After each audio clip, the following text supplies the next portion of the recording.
தின மாத வருட வாக்குத்தத்தம் தீர்க்க தரிசனங்களை சொல்லுகிற கள்ள பூசாரிகளுக்கு, கிறிஸ்துவ பூசாரிகளுக்கு எச்சரிக்கையாயிருங்கள். வாந்தை வீடியோக்குள்ள போலாம். வணக்கம், அனைவருக்கும் இனிய புத்தாண்டு தின நல்வாழ்த்துக்கள். வணக்கம்.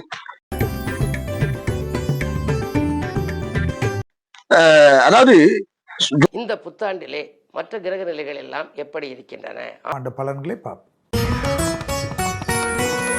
ஆண்டின் தொடக்கம் எப்படி இருக்கிறது என்பதை பார்க்க வேண்டும். அடிவயிறிலிருந்து எப்பொழுதும் நரம்பு ஜோதிடர்கள் வருட ஜோதிடத்தை வான் சாஸ்திரங்களை வைத்து நட்சத்திரங்களை 4 நட்சத்திரங்களை வைத்து கணிச்சு ஒவ்வொரு ராசிக்காரர்களுக்கும் இப்படிப்பட்ட சம்பவங்கள் நடக்கும் அப்படிங்கிறத சம்பவம் பண்ண போகிறது ராகு கேது அப்படின்னு சொல்லுவாங்க. அதே ஃபார்மேட்ல வருஷம் தீர்க்க தரிசனம்னு உரைச்சவர் யாரு அப்படின்னா மோகன் சி லாசரஸ். போற வகையில விசுவாசிக்கும் அடிப்படையில தானே நாங்க இது பண்ண சொன்னோம் அப்படின்னு சொல்லி கள்ள தீர்க்க தரிசனத்துக்கு ஒரு வேறொரு பேரை வைத்து விசுவாசத்துக்கு அடிப்படையில் சொன்னோம், இந்தியாவில் இது நடக்கும்னு சொன்னோமா, ஆவியானவர் சொன்னாரு அப்படின்னு சொன்னோமா அப்படிங்கிற மாதிரி சொன்னாரு. இப்போ என்னன்னு கேட்டீங்கன்னா வழியாக இந்த கள்ள தீர்க்க தரிசனத்தை உரைக்கக்கூடிய டென்சிங் டேனியல் அப்படிங்கிறவரு போன வருஷம் என்ன சொல்லியிருக்காரு, இந்த வருஷம் என்ன சொல்லியிருக்காரு, மாற்றி ஏதாவது சொல்லியிருக்காரா அப்படிங்கறத நம்ம பார்க்க போறோம். இப்போ என்ன சொல்றாரு, அதாவது 2025 என்ன சொல்லியிருக்காரு அப்படிங்கறத பாருங்க. போன வருஷம் கொஞ்சம் ஸ்ட்ரைட்டா உட்காந்துக்கலாமா, இந்திய தேசம் எப்படி இருக்கும் பாத்தீங்களா?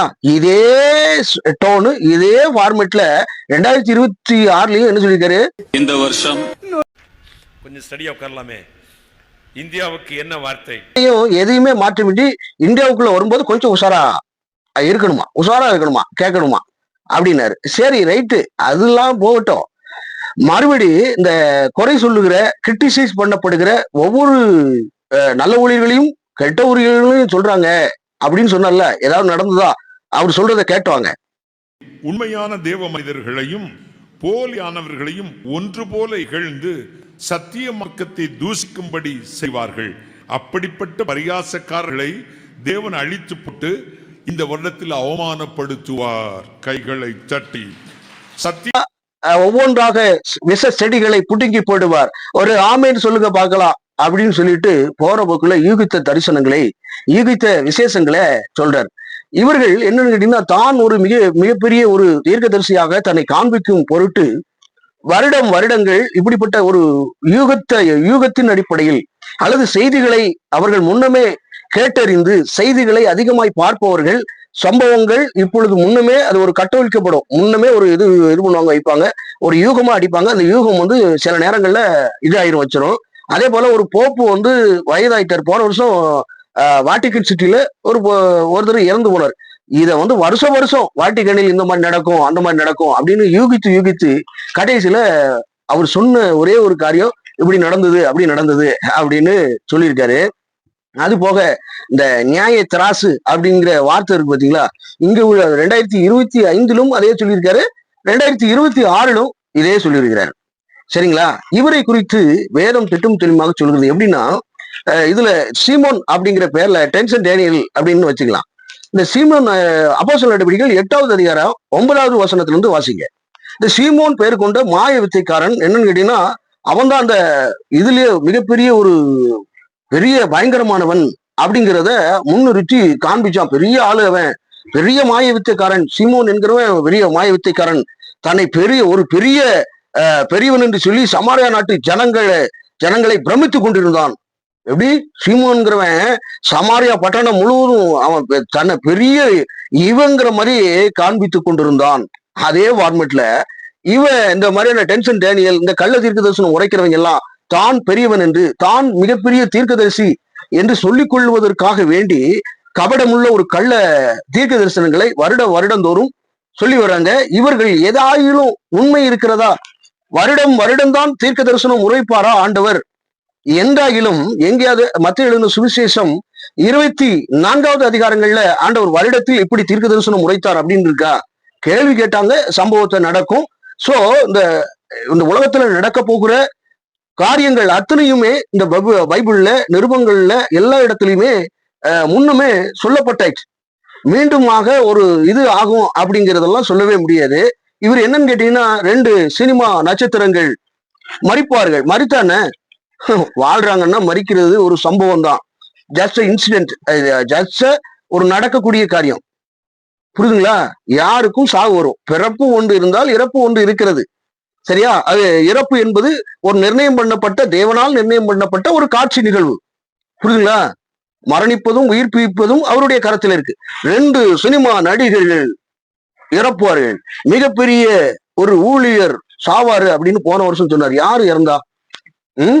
இப்படி போற போக்குல யாராச்சும் ஒருத்தர் வருஷத்துல இறந்துருவாங்க, ஏதாவது டேட்ல இறந்துருவாங்க. அப்ப இன்ன டேட்டு இன்ன பிரகாரம் அப்படின்னு சொல்ல வேண்டியதானே?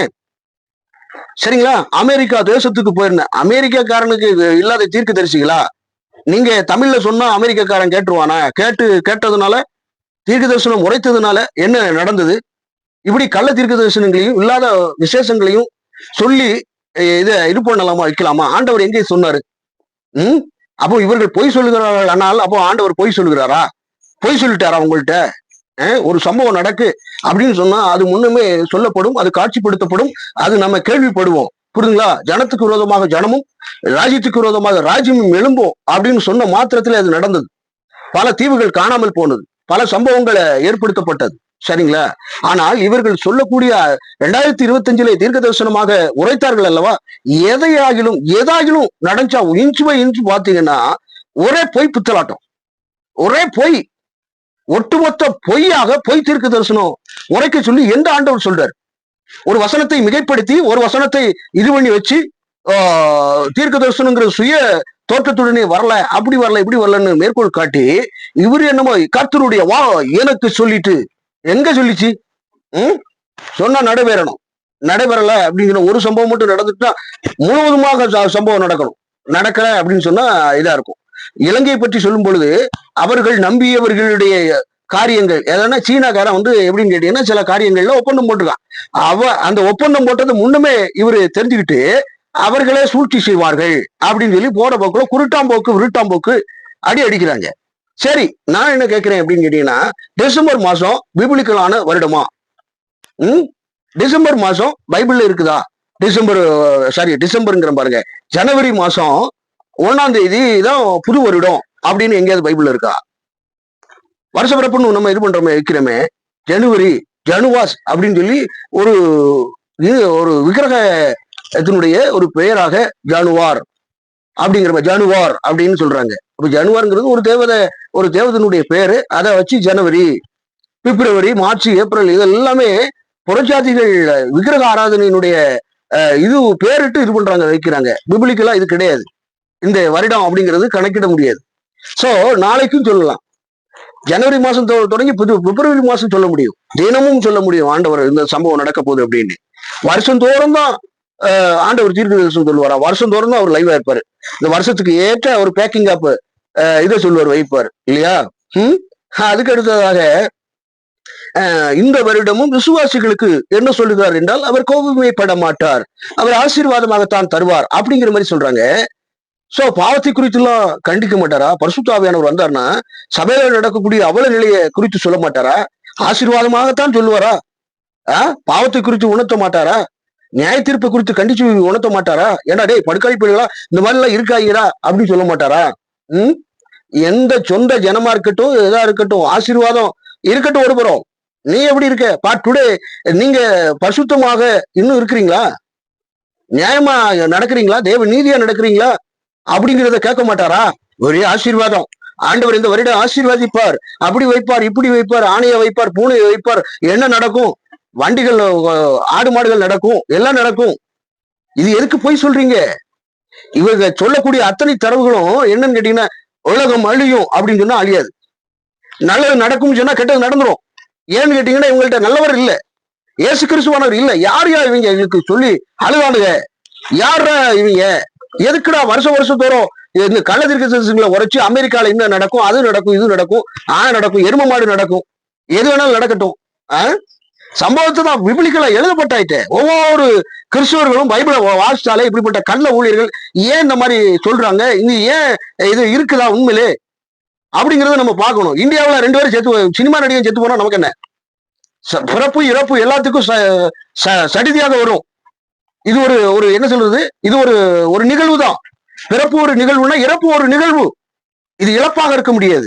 சோ நம்ம வந்த கடமைகளை முழுசா ஆட்சி நம்ம பரிசுத்தத்துக்குள்ள இழைச்சோமா இறப்பு ஜஸ்ட் ஒரு சாபம் கிடையாது.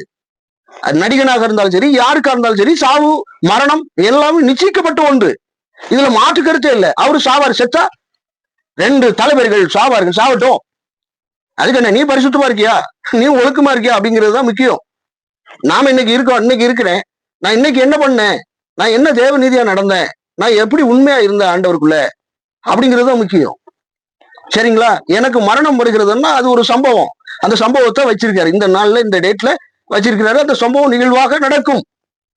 இது நடக்கும் அப்படிங்கிற மாதிரி எதுக்கு சொல்லணும்? சில விஷயங்கள் ஒட்டுமொத்த, அதாவது அவர் சொல்லக்கூடிய அத்தனை டென்சிங் டேனியல்ங்கிறவரு சொல்லக்கூடிய அத்தனை விஷயங்களும் அத்தனை காரியங்களும் பொய்யாகவே இருக்கு. உண்மை எங்கேயாவது இருக்குதாங்க?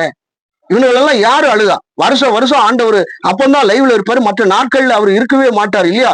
அந்த மாதிரி வருஷம் வருஷம் ஒரு பேக்கிங் ஆப் ஆசீர்வாதம், ஒரு பேக்கிங் ஆப் சம்பவம், இதெல்லாம் முன்ன சொல்லிடுவாரு. இது என்ன அர்த்தம்? இது புறஜாதிகளுடைய மார்க்கத்துல இருந்து வந்துகிட்டு இந்த மாதிரியான ஒரு மாய்மால வேலைகளை பாக்குறாங்க. இது எப்படிப்பட்ட காரியம் பாருங்க. இது நிமித்தமாக அதாவது எப்படின்னு கேட்டீங்கன்னா, மேல் பூச்சாக பூசுறாங்க. கள்ள தீர்க்கதரிசிகள் எப்படின்னா, கொடுமையான சம்பவங்கள் நடக்கிறது. ஆனாலும் என்னுடைய ஜனங்களுடைய புண்களை எப்படி ஆற்றுறாங்க அப்படின்னு கேட்டீங்கன்னா, மேல் பூச்சாக இது பண்றாங்க, வைக்கிறாங்க. கொடுமையானவர்களாக கொடுமை நாட்கள்ல நடந்து கொண்டிருக்கின்றது. பல விதமான அசம்பாவிதங்கள் நடக்கின்றன. ஆனால் இவர்கள் என்ன சொல்றாங்க? எவ்வளவு மோசம் பாருங்க. நிலிமா அப்படிங்கிறவன் மிகப்பெரிய ஒரு மாய வித்தைக்காரன். அவன் பெரிய இதா இருந்தான், வச்சான், தடைகளாக இருந்தான். கிறிஸ்துவ நீதிக்கும் கிறிஸ்துவ பண்பிற்கும் மாண்பிற்கும் ஊடு விளைவிக்கிறவனாக இருந்தான். அதே போலதான் இந்த நிலிமாவை போல, சீமோன் என்கிற மாய வித்தைக்காரனை போல, பெண் குறி சொல்லுகிற பெண் குறிக்காரர்களை போல இவர்கள் ரொம்ப மோசமான ஒரு ஆட்களாக இருக்கிறார்கள். புரிதுங்களா இல்லையா? ஆல்ரெடி பைபிளை வாசித்தவங்களுக்கு தெரியும் ஆண்டவர் என்னெல்லாம் சம்பவம் நடக்கும், இந்த உலகத்துல என்னெல்லாம் நடந்துட்டு இருக்கு அப்படிங்கிறத முன்னமே தீர்க்க தரிசனமாக இந்த பைபிள்ல எழுதப்பட்டாச்சு. புரிதுங்களா? வேற எந்த சம்பவம் நடக்க போறது இல்ல. மனுஷருக்கு நேரடிய சோதனை அல்லாமல் வேற ஒன்னும் நடக்க போறது இல்ல. சிறையில் அடைப்பாங்க. எல்லா விதமான அசம்பாவிதங்களும் பல விதமான காரியங்களும் நடக்கும். இப்பவும் கிடையாது, இப்ப ரொம்ப கம்மி. இந்தியாவுல இந்த மாதிரி மத கலவரங்கள் உண்டாகும், கண்டிப்பா வருட வருடம் உண்டாகுது. இதுக்கு முன்னதாக ரொம்ப பயங்கரமாக இருந்தது. இப்போ என்னங்க, இவங்க வந்துகிட்டு ஏதாவது ஒரு சம்பவம் வந்துடக்கூடாது, ஏதாவது ஆரம்ப நியூஸ்களை வந்துடக்கூடாது. ரயில்வே ட்ராக்கு போன வருஷம்லாம் ரயில்வே ட்ராக்கு ரயில் 2 இது தடம் புரண்டுச்சு, 2க்கும் மேற்பட்ட தடம் புரண்டுச்சு. அப்பமெல்லாம் எங்க போனாரு இவரு? ஒரு எல்லாத்தையும் போய் தீர்க்கதரிசனமா சொல்லிக்கிறது. அந்த சம்பவத்தை வச்சுக்கிட்டு இந்த வருஷமும் ரயில்வே இதாகும், விமானங்கள் காணாமல் போகும். எங்க காணாம போச்சு? வருஷம் வருஷம் காணாம போகுது. வான்நிலையில சூழ்நிலைகள் மாறும்போது கோஇன்சிடென்ட்டா நடக்குது. இது அப்படி நடக்கும், இப்படி நடக்கும் செய்திகளை கேள்விப்படுவீர்கள். வரும், ஆனா வராது.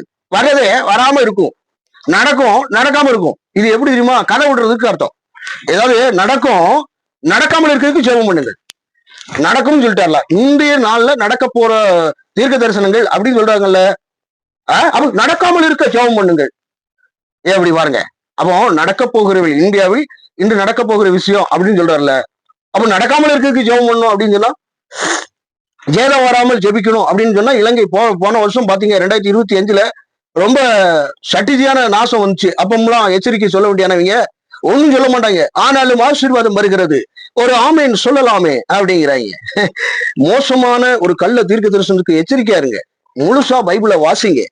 பைபிள் தான் நமக்கு கொடுக்கப்பட்ட இறை வாக்கியம். மற்றபடி சொல்லக்கூடிய அத்தனை காரியங்களும் கள்ள தீர்க்க தரிசனங்கள் தான். புரியுதுங்களா? பைபிள்ல இல்லாத ஒரு விஷயத்தை பைபிள்ல இருக்கிறத வைத்து சொன்னார்களானா பரவாயில்ல. பைபிள்ல இல்லாத ஒரு விசேஷத்தை சொல்லிக்கிட்டு கதை விட்டுக்கிட்டு நியூஸ்களை பார்த்துக்கிட்டு ஏதாவது ஒரு சம்பவம் நடக்க போகுதுன்னு அந்த நியூஸை பார்க்க வேண்டியது, பார்த்துட்டு இந்த வருஷம் இதை ப்ராசஸ் பண்ண போறாங்க அப்படிங்கறது முன்னுமே தெரிஞ்சுக்கிட்டு நியூஸ்களை பார்த்துக்கிட்டு இப்படி கதால இருந்து விடுவது ஆகார ஒரு பொறுப்புன்னு. அனைவருக்கும் இனிய புத்தாண்டு தின நல்வாழ்த்துக்கள். நல்லா இருப்பீங்க, நல்லாவே இருங்க. வணக்கம்.